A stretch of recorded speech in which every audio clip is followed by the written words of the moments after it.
Hey there, it's Catherine and Brian from Moonstarlodge in South Central Ontario near Georgian Bay, with all things in terms of Indigenous perspectives on cartomancy, some spiritualism, some parapsychology, some Jungian psychology, and occasional table dancing. No, not that. That's what put me in the wheelchair. It's falling off the table. All right. If you're new here, welcome. And if you're an old timer, welcome back.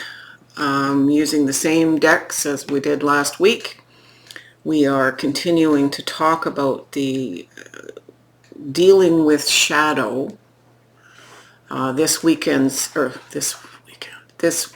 reading is from November 25th to December 1st. And December 1st is the new moon of this 13th moon cycle I've been talking about in the last few weeks.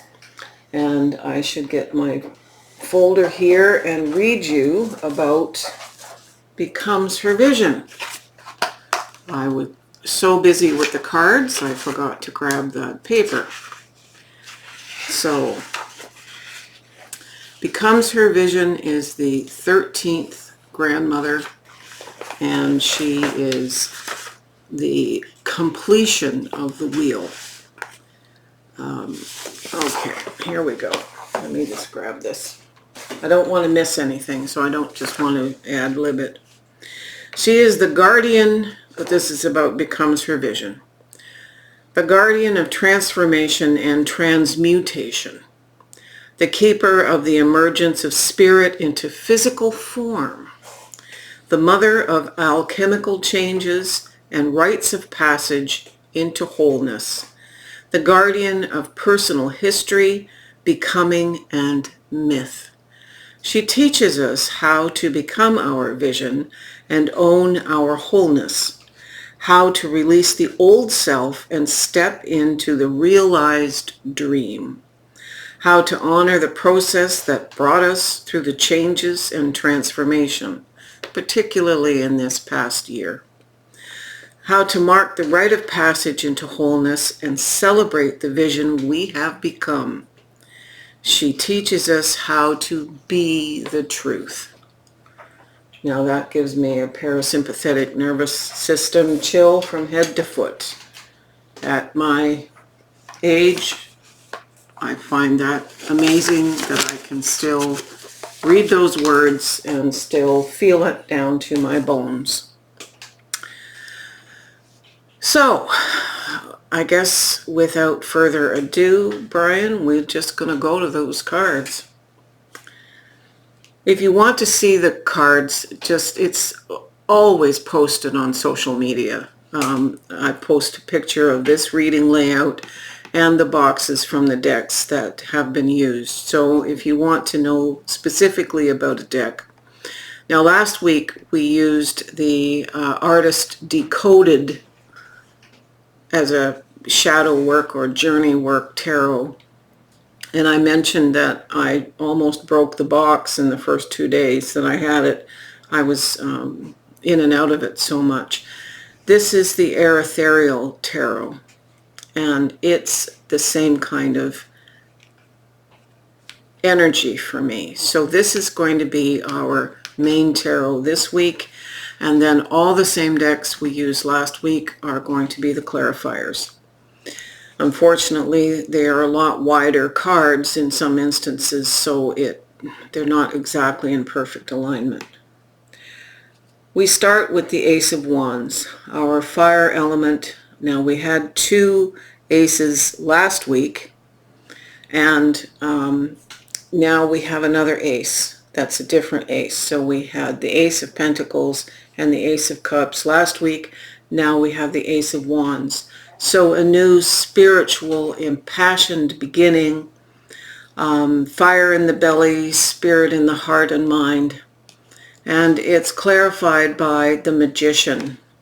So this ancestor is bringing us the attributes of the magician, being able to use alchemy and some would say sleight of hand, but I I like the idea here that this ancestor is helping us to be the mage or the magus, the one who can bring magic into this incubating, passionate new endeavor.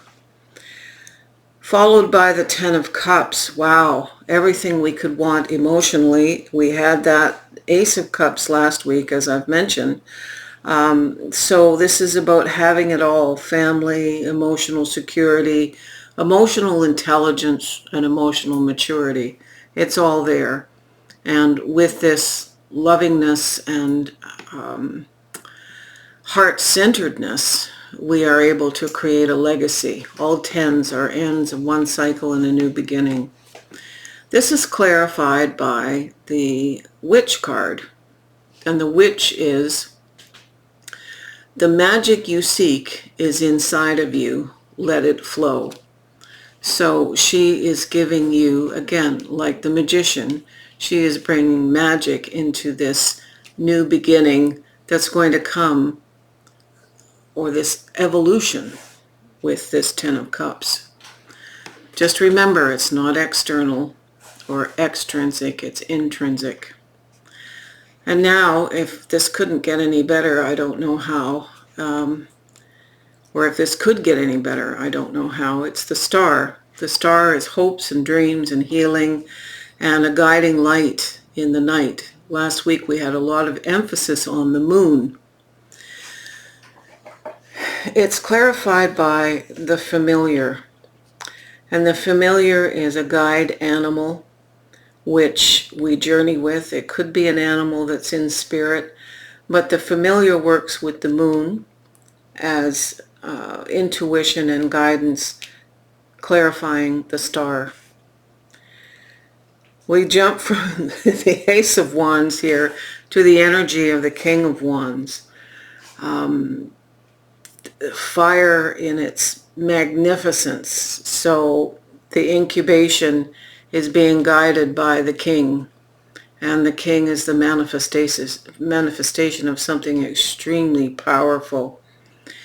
And it's telling us that we can't be passive here. This is the yang card, or it's a male, like if you think of the Chinese symbol for yin and yang. Yang is male, assertive, external, the very epitome of everything that the King of Wands is. So you're being given extra energy to make everything happen this week. This is rather intrinsic. This is sort of extrinsic. The Two of Cups is an evolution, I think, from last week in terms of a new emotional balance. The fact that we have the Yang card says that this is an internal process.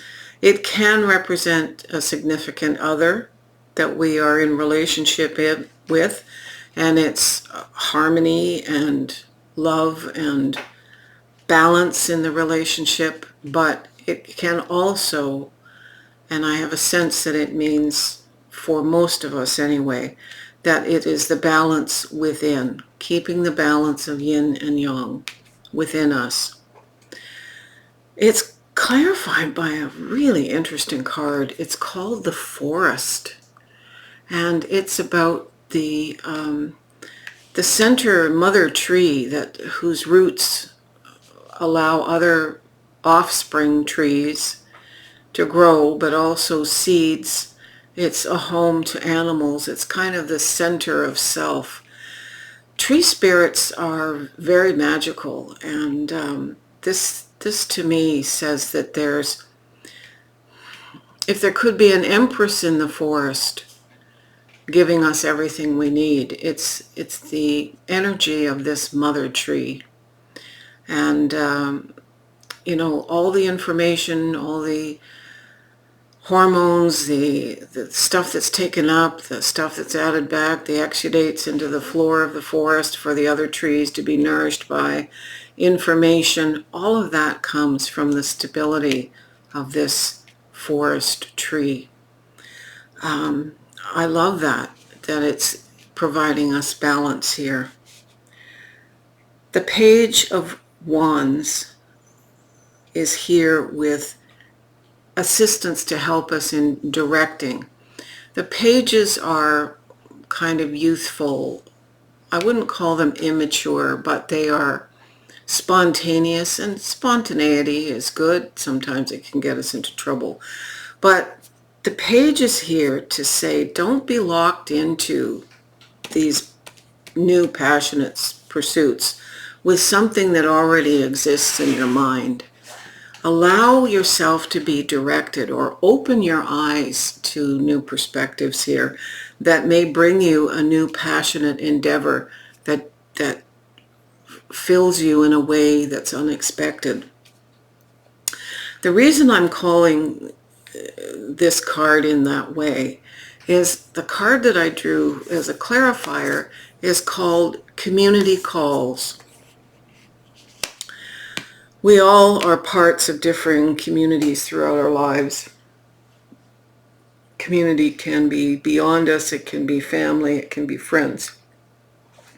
But this card is saying, be open here to new passionate endeavors, because a new community of people, these could be like-minded spirits that you've not connected with before in any significant way. But it's an expansion of community. It's not saying you're dropping every other community you belong to. This is bringing an expanded circle of community. And it's not just what community does for us, it's what we can do to support the community at large.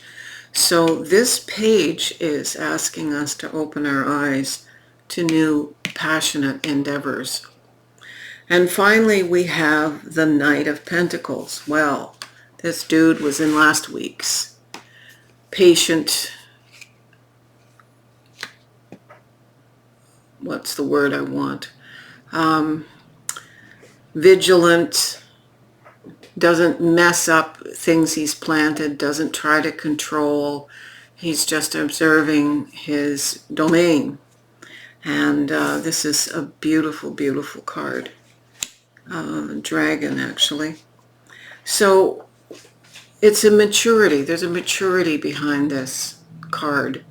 And he's bringing a maturity so that we don't do anything willy-nilly. It is always with thought and with the supports of familiars and the stars and the ancestors. And finally, clarifying the Knight of Pentacles here is the Green Man. And that's quite incredible. The Green Man is an ancient, ancient Celtic being, a wonderful being who takes us back in through the concept of the forest and the concept of the witch and the concepts involved in the familiar. So a part of what's going on in this week up until December 1st, and including December 1st, is a need to get out into nature. Yeah, the weather's, at least in the northern hemisphere, is getting rather mucky and cold, but I know if I could get my wheelchair out in the forest, I would go to be with the trees. And that's a call for us to not forget the impact nature will have on this entire journey of the last 2 weeks. Nature is a big part of what's caring for us as we evolve with a new community. Now, I asked Brian to douse whether we needed astrological cards, because my intuition was no, but this isn't my reading, this is everybody's reading. And he doused, and in fact, it's so rare, but we didn't need astrological cards because the timeline for last week's reading applies to this one. So it's, we're moving now. We've moved out of Scorpio, and it started in Scorpio and it ends in Capricorn, which is just a couple months away. So we're all good.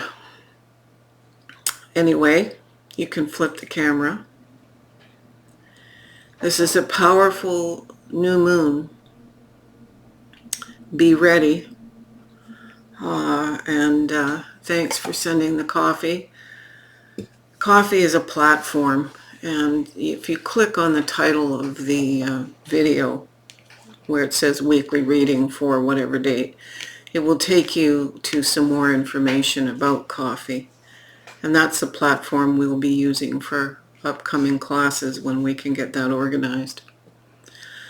So thank you for your support, Miigwech, and we will talk soon.